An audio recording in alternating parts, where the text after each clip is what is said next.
So the way in which I break down inspiration is that, you know, when you've got just a habit that you do every single day, like you're brushing your teeth, or you're doing the laundry, or you're washing dishes, and just everyday stuff.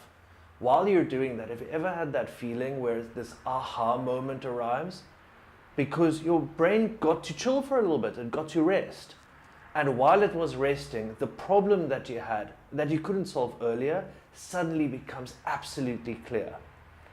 That is inspiration to me. It is when the conscious mind is chilled and resting, and it gets to wander and think about things, and you're not really in control of where your mind is going, and your unconscious mind gets to align the solution for you based on all the information that you have. So,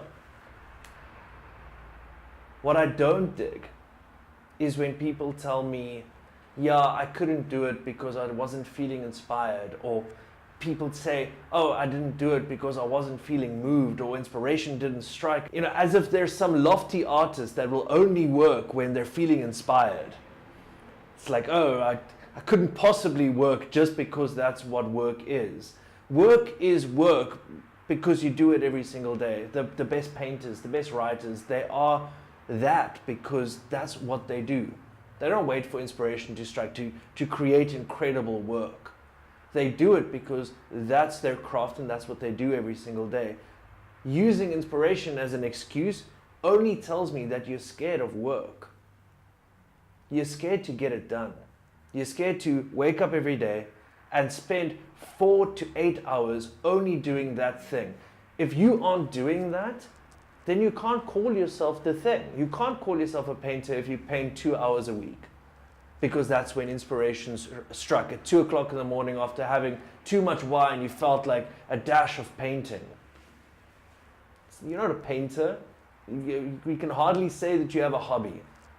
But if anyone were to say you're not a painter, you'd get offended. Or anyone said, why aren't you painting more? You'd give an excuse. And the excuse would be, I only paint when I'm inspired.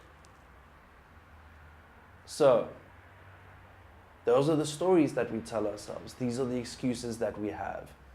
If you liked this video, if it was meaningful to you, if somehow you related to it and it kind of was like, oh, my excuses are not good for me, and there are the things that I want that I think are good for me, and oh, this is confusing, but now it makes sense. If that happened, then I'm really happy. If it moved you in any kind of way and you want to connect with me, you just say hi, I'll say hi back, and then we'll start, the conversations will start flowing, and that's exciting. Otherwise, like the video, that'll be cool. Subscribe, I'm going to be doing more of these, talking about how do we make stuff happen, why do we share stuff, and how do we communicate better, and all kinds of cool stuff about entrepreneurship. So if you dig it, I'm glad. Thank you so much. Take care.